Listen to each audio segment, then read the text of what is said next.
Comment ça va, Grégoire? Très bien. Bon, ne faites pas l'Autriche, il faut célébrer la victoire des Marseillais. Oui, alors victoire, on va dire plus qualification, parce qu'ils ont perdu hier soir, c'est Marseillais. Qualification pour la finale de l'Euroleague. Voilà, c'est...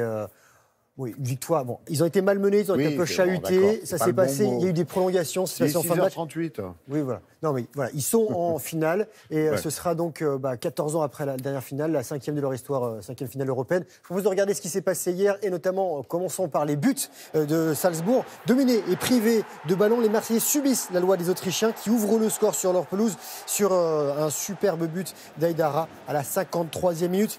Peu après l'heure de jeu, l'Olympien Bounassar va marquer, mais malheureusement du mauvais côté contre son camp. Ça fait 2-0 pour Salzbourg. Et avant la fin du temps réglementaire, Marseille réclame un pénalty suite à une main de Khaled Takar. L'arbitre ne siffle rien.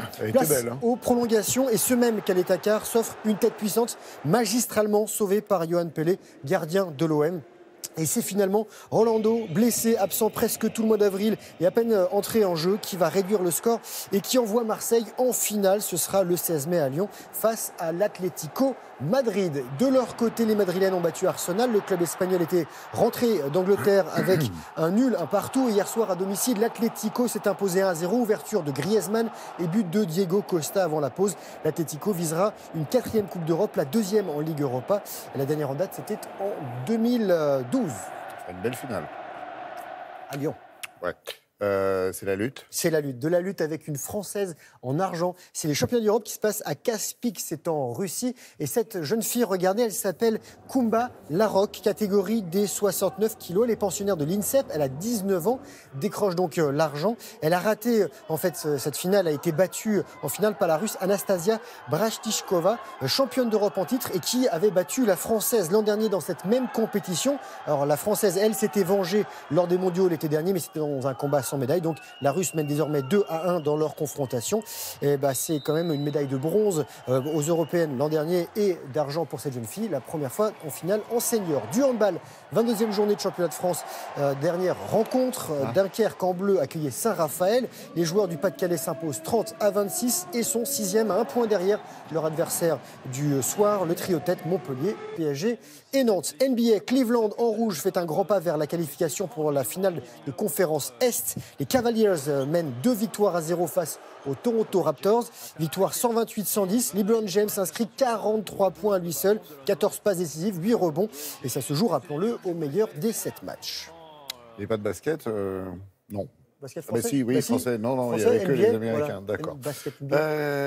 Un peu de voile? Oui, la Nice Ultimate, vous savez, ce rendez-vous des géants qui sont en Méditerranée. Ils étaient 3 au départ, ils sont plus que 2. On les suit et on regarde le classement. Ils sont sûrs de faire un podium. Oui, ils sont sûrs, ils sont tous les deux. Et c'est Thomas Coville sur Sodebo Ultime qui mène la danse. Mais Idexport avec Francis Joyon réduit son retard. Un retard d'1h45 au passage de la marque de Capo Spartivento qui se trouve au sud de la Sardaigne. Il a comblé l'écart, il y a 17 km derrière.